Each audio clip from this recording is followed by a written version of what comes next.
Continue करेंगे। साबिक Safi doctor Jameel Ahmad Khan भी हमें ज्वाइन कर चुके हैं, ज़रा उनका टेक भी ले लेते हैं। बहुत शुक्रिया बोल न्यूज़ को वक्त देने के लिए। जमील साहब, किस तरह से देख रहे हैं, अभी थोड़ी देर के बाद एक बड़ी अहम इंपॉर्टेंट प्रेस कॉन्फ्रेंस होने जा रही है। इससे पहले हमने देखा है कि भारत की जानिब से जो कुछ भी किया गया है, हर तरह, हर जगह पे, हर प्लेटफॉर्म पे नाकामी हुई है। जितना भी फॉल्स फ्लैग ऑपरेशन था उसका भांडा फूट चुका है। उनके अपने आर्मी ऑफिसर्स अब ये बात कर रहे हैं, उनके चीफ जस्टिस कह चुके हैं, उनके जो वकला हैं वो बाहर निकल चुके हैं। अब किस तरह से देख रहे हैं कि ये मामला कहाँ जाता नजर आ रहा है? जी, लेकिन इंडिया तो फिर भी बाज नहीं आएगा ना। देखें, मोदी ने तकरीबन कोई 13 हेड ऑफ गवर्नमेंट से बात की है और वो यही रेट्रिक अपना नैरेटिव जो उसको बावर कराना चाहता है दुनिया को कि लिंकेज है पाकिस्तान का, जो पुराना एक वतीरा उनका रहा है। और इसी तरीके से वो अपने हर मिशन से उनकी कोशिश इंडिया की यही है कि वो वॉर मॉन्गरिंग वाला जो माहौल बना रहे हैं उसे दुनिया के कानों तक पहुंचाएं और दुनिया को कन्विंस करें कि वो सही है। अभी तक कामयाबी नहीं हुई है, ये दुरुस्त है। उसकी क्लियर कट एक जो प्रूफ है वो है सिक्योरिटी काउंसिल का जो स्टेटमेंट इशू हुआ है अब से कोई 36 घंटे पहले।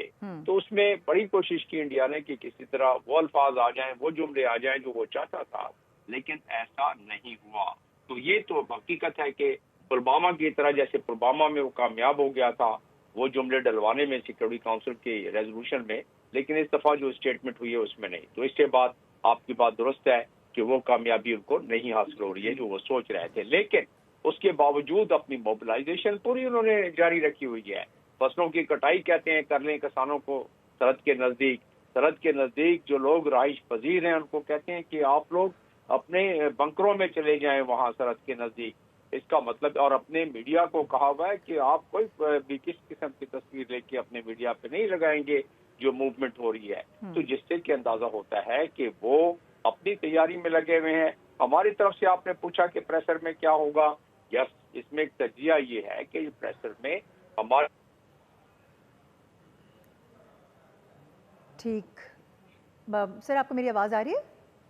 फ्रेमवर्क के एन मुताबिक हमने सारे के सारे पॉइंट्स दुनिया को बावर कराया है। उसके मुताबिक वही उसी का इयादा ज्यादा लगता है। और साथ में जो ख्वारिज मारे गए हैं 71 के करीब, और जो उसके पीछे मुहर्रिकात हैं, जो मुल्क यानी कि इंडिया की शय पर अफगानिस्तान से लोगों को लॉन्च किया जा रहा है, इसका भी उसमें जिक्र आएगा। अंदाजा होता यही है। 100%। और उसके अलावा जो हमारी प्रिपेयर्डनेस है, हमारी सालार ने बता दिया है, सिपा सालार ने, कि बिल्कुल तैयार है हमारे हर लिहाज से हम चौकन्ने हैं। हमारी फौज चौकन्नी है, तैयारी में है।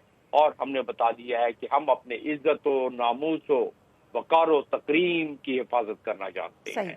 और उसमें जहां आज आएगी हम उसका जवाब देंगे। और जो जवाब देंगे वो भी अक़वाम मुत्तहिदा के चार्टर के चैप्टर 1 में दिया हुआ है कि अगर कोई मुल्क आपकी तरफ किसी किस्म की एग्रेशन करे तो आपका दूसरे मुल्क का ये हक है कि वो उसका जवाब मेजर्ड वे में दे। पाकिस्तान मेजर्ड वे में ही इस बयानात भी दे रहा है, मैच्योर वे में, कैलिब्रेटेड वे में, कैलकुलेटेड वे में अपने बयानात को जवाब बयानात से दे रहा है। जो मेजर इंडिया ने लिए, रेसिप्रोसिटी में पाकिस्तान ने लिए, उसमें इजाफा करके एयर स्पेस का भी शामिल कर दिया। तो ये सारी की सारी चीजें जो इसका अहाता अब जो प्रेशर होने वाला है उसमें जामे तरीके से किया जा सकता है। और जो आज ड्रोन गिराया है, जो आज रैकी करने की कोशिश की है, हमारी पोजीशंस को देखने की कोशिश की है इंडियन आर्मी की तरफ से, तो उसका भी अयादा मालूम होता है कि नजर आएगा।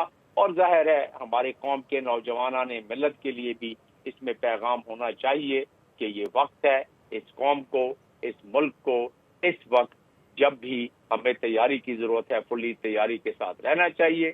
और हर शख्स को इस कौम की आवाज में आवाज मिलाकर, दुश्मन अगर कोई मैली आंख से देखता है तो उस सूरत में हमें अपनी बका चाहिए, हमें अपनी इज्जत और नामूस चाहिए।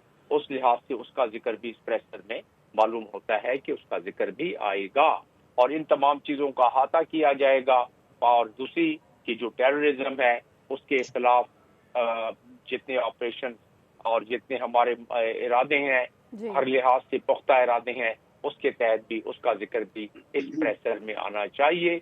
उसके अलावा सोशल मीडिया का गलत इस्तेमाल महसूस होता है कि उसके बारे में भी कोई जरूर जिक्र आएगा कि 5th जनरेशन वार में یا اس سے ملتی جلتی چیز کا ذکر اس پریسر میں آنا چاہیے. تو یہ ٹھیک ہے ڈاکٹر جمیل احمد خان صاحب ہمارے ساتھ ہی رہیے گا. سبسکرائب کریں اور بیل دبائیں تاکہ کوئی خبر رہ نہ جائے.